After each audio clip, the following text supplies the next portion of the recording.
What's up everyone? In this video, I'm going to show you the newest Excel feature that came out called Focus Cell.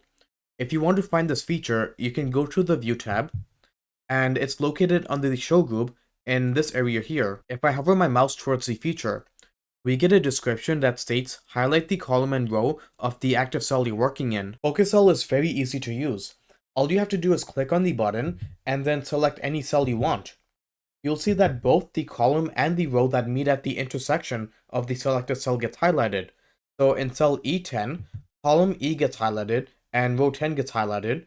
If I select cell G1, row 1 gets highlighted and column G gets highlighted as well. One neat thing you can do with Focus Cell is when you select multiple ranges of cells like this.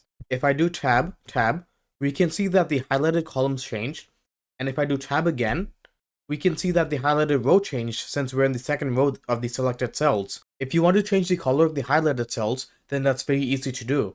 You can go back to the Focus Cell button, click on this drop down arrow, and then select Focus Cell Color, and you'll see these options here. Now, these options are very limited, but who knows, maybe Microsoft will add more colors in the future.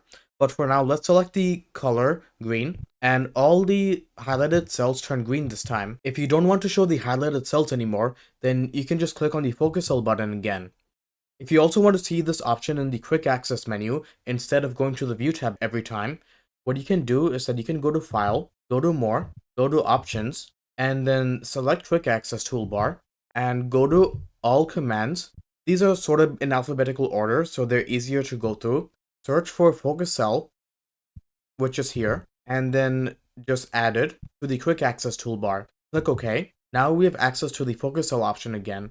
So I can just select any cell, select this button, and we have the highlighted columns and rows now. The neat thing with the feature is that it can make it very easy to navigate through your Excel workbook. You can easily find what row or column you're working on instead of just eyeballing them every time. That's it for this short video on how to use Focus Cell. If you found this video to be helpful, then please like and comment down below what else you'd want to see. And if you haven't already, subscribe. You can also follow me on Instagram and LinkedIn to get notified the next time I upload a video. Until then, I'll see you guys again next time.